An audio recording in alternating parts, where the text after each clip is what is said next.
Gilas, Pilipinas. Matapos manalo ng gintong medalya sa Asian Games, pinaghahandaan na ang mga susunod na laban ng Gilas. Heto na nga ba magiging pagbabago sa naging palpak na paghahanda ng SBP para sa World Cup? At Justin Brownlee, bumagsak sa doping test sa nakaraang Asian Games. Yan ang mga pag-uusapan natin ngayong mga brody. President Al Panlilio ng SBP handang magkaroon ng basketball summit sa Pilipinas upang mapaghandaan ang FIBA Asia Cup windows para sa 2025 FIBA Olympic Qualifying Tournament sa 2024 at miski ang susunod na World Cup sa 2027.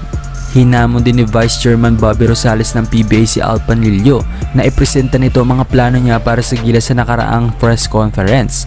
Mukhang pag-uusapan na din ng mga nakatataas kung sino ang susunod na head coach ng Gilas Pilipinas.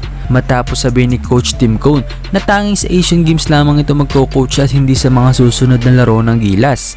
Nang matanong naman ng SBP kung bukas ba sila sa foreign coach, sagot ni Panlilio na lahat ng option ay bukas sila. Ganon din ang pagkuha ng dayuhan na head coach. Sino nga ba sa tingin nyo mga brody ang susunod na nababagay sa Gilas head coach? I-comment nyo lang sa baba at ating babasahin yan.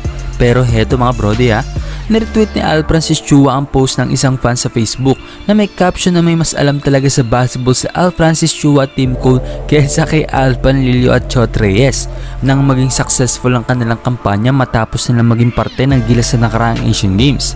Pero speaking Asian Games mga brody, heto makalipas ang mahigit na isang linggo matapos natin masungkit ang gold medal match sa 5v5 men's basketball, inanunsyo ng ITA o International Testing Agency ang namamahala sa mga nagaganap na doping test sa Asian Games na bumagsak sa test ang naturalist pair natin na si Justin Brownlee. Ayon dito, lumabas sa resulta ni Brownlee na may nakitang masamang analytical finding para sa carboxy, THC, isang tinutukoy na isa sa mga pinagbabawal na listahan ng World Anti-Doping Agency. Matapos ang resulta, agad na ipinaalam ng ITI kay Brownlee ang naging resulta nito sa doping test. Kaya meron si Brownlee karapatan na humingi ng examples ng resulta ng pagsusuri sa kanya. Miski ang shooting guard na si Sammy Bizay ng Jordan, nakakagaling lang sa World Cup, ay bumagsak din sa doping test sa Asian Games. Si Justin Brownlee na nga ikalawang Pinoy na bumagsak sa doping test, kasama nito ang naunang si Ariana Evangelista ng cycling. Sa ngayon mga brody, wala pang pahayag si JB patungkol sa naging resulta ng ITA sa kanya. Hindi pa rin naglalabas ang Chinese organizer ng magiging hakbang nila sa pagkakaroon ng player na gumagamit ng papalakas sa Asian Games at nanalo pa ng gold medal. Bawiin nga kaya nila ang gold medal ng Gilas o maban si JB sa Asian Games at FIBA? Kung sa tingin nyo mekos-mekos lang ito ng China mga brody, ang ITA din kasi ang naging anti-doping sa dalawang nagdaang Olympics na Beijing at Tokyo Olympics. Kayo mga brody, anong masasabi nyo?